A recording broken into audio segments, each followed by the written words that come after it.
Comme nous le savons, nos maîtres nous expliquent que la Torah écrite représente la dimension masculine, alors que la Torah orale représente la dimension féminine. Le texte écrit est masculin et le texte oral, la tradition, la transmission, la sagesse des maîtres d'Israël est féminine. Et l'union entre les deux Torahs est le couple sacré qui donne vie, qui donne la sagesse du peuple juif et les messages qu'il étudie et qu'il transmet après au monde entier. Lorsque l'on a seulement une partie de la Torah, les nations qui ont essentiellement le texte écrit, parfois chez nous c'est le contraire.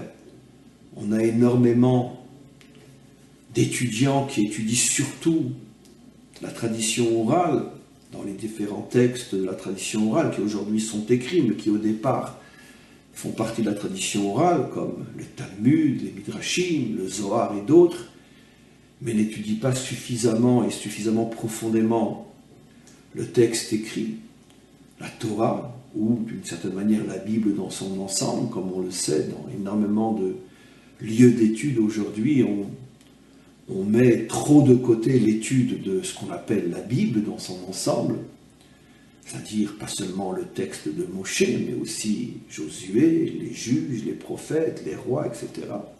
Comme on le sait, cette étude est trop et très souvent absente des endroits où on étudie sérieusement la Torah.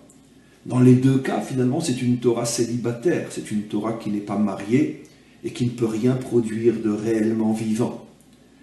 Parce que les nations n'ont que le texte écrit, elles sont comme un homme célibataire, et les nombreux étudiants juifs qui étudient de nombreuses heures tous les jours les textes de la tradition orale, mais n'approfondissent que très peu les textes de la tradition écrite, cela ressemble à une femme qui elle aussi n'est pas mariée, une femme célibataire.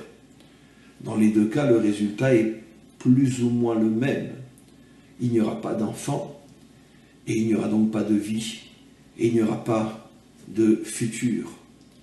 En ce sens qu'il manque le couple sacré, qui est l'union du texte écrit et du texte oral, le mariage entre la dimension masculine et la dimension féminine. Mais quoi qu'il en soit, on va approfondir ce que j'explique, parce qu'il y a ici un message énorme qui nous permettra après de comprendre ce qui s'est passé avec Yaakov, Léa et Rachel. En tout cas, de le commencer aujourd'hui, et peut-être si on ne termine pas, promis, on le terminera dimanche. Mais quoi qu'il en soit, la différence entre la dimension masculine et la dimension féminine, vous la connaissez déjà. C'est un enseignement qu'on a déjà très souvent ramené, approfondi, et que l'on va ramener à nouveau et approfondir à nouveau. D'après les maîtres d'Israël, la dimension masculine est toujours la dimension extérieure, visible, la première que l'on rencontre, alors que la dimension féminine est toujours une dimension cachée, invisible, beaucoup plus mystérieuse, qu'il faut rechercher très profondément afin de la trouver et de la dévoiler. C'est la raison pour laquelle le verset dit au sujet de la dimension féminine, Kol kvoda bat meler pnima. La beauté de la reine, c'est qu'elle est toute intériorité. Ça fait bien sûr allusion à la dimension féminine, qui est une reine, mais dont la beauté est toute intériorité. Maintenant, qu'est-ce que je comprends dans ces deux dimensions de la Torah, ou plutôt, selon le cours d'aujourd'hui, ces deux définitions de Adam? La Torah écrite, donc masculine, voit sa source dans la matérialité. La Torah orale, donc féminine, voit sa source dans la spiritualité. Mais d'après ce qu'on a expliqué que la dimension masculine est extérieure, c'est la première que l'on voit, c'est la première que l'on rencontre, et la dimension féminine, elle, est intérieure, on ne peut l'atteindre que si on la recherche et que si on la dévoile. On comprend donc que finalement ces deux définitions du mot Adam, l'une est masculine et l'autre est féminine, l'une est extérieure et l'une est intérieure. C'est-à-dire que la première dimension, la première identité qui apparaît dans l'homme est celle qui met en évidence la source terrestre. La deuxième dimension, elle beaucoup plus profonde et qui ne peut venir que dans un deuxième temps, est la dimension spirituelle, la dimension féminine. On comprend très bien donc que la Torah écrite qui est masculine révèle la source extérieure, terrestre, qui est la première source. C'est pour ça que c'est la chose dont parle le texte écrit.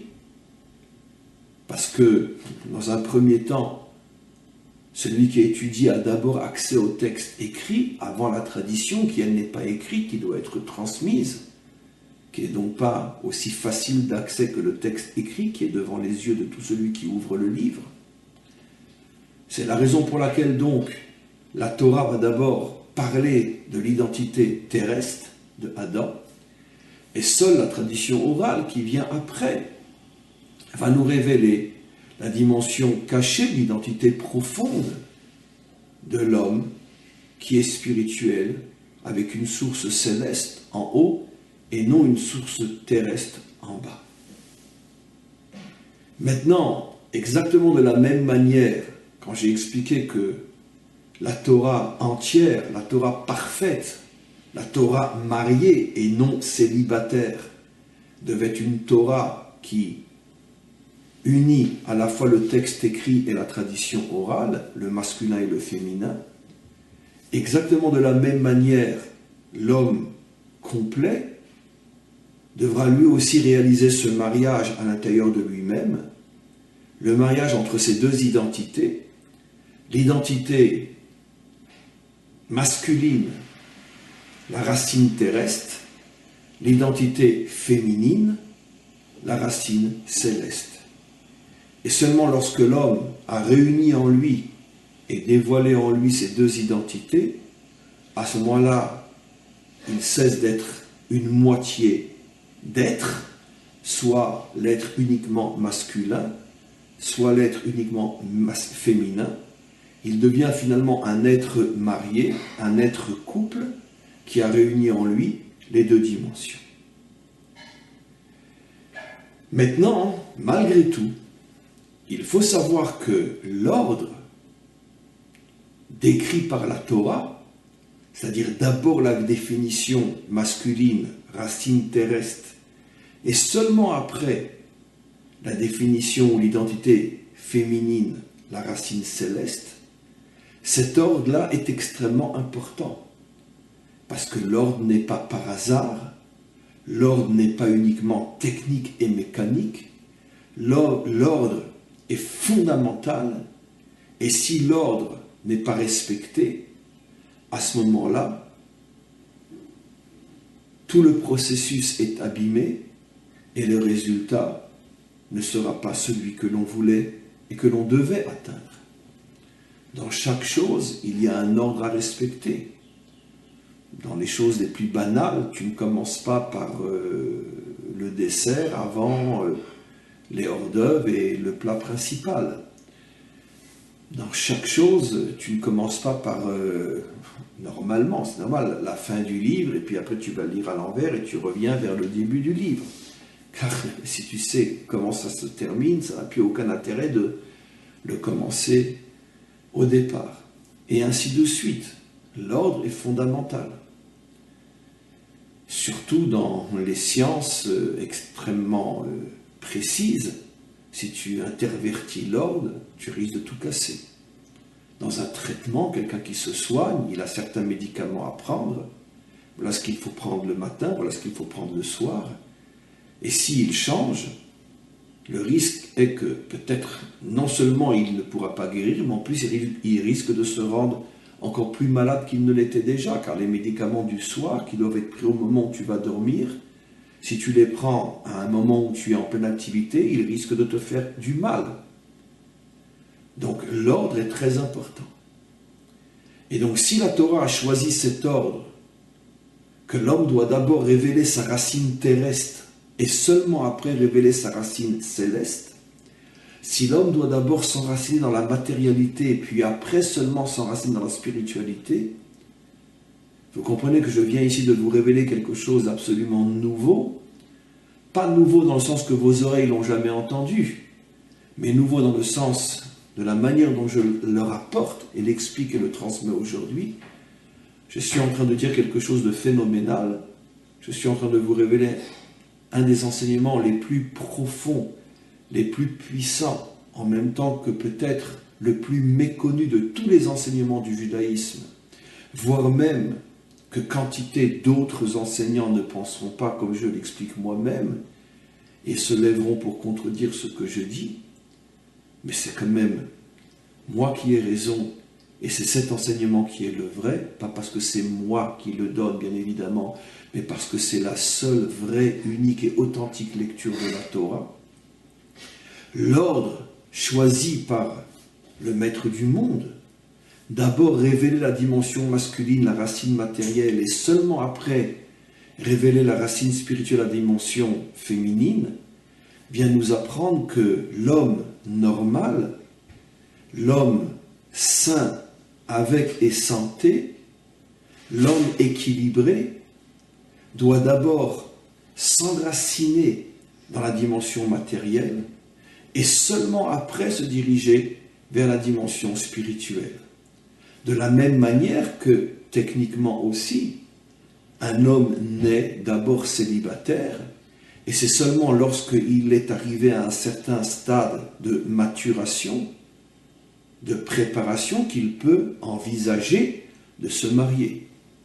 Si un homme se marie enfant ou même adolescent, c'est absolument évident que son mariage non seulement ne le construira pas, mais risque même de le détruire, lui et elle, parce qu'il n'est pas suffisamment préparé. L'exemple est extraordinaire parce que c'est exactement ce que je veux dire.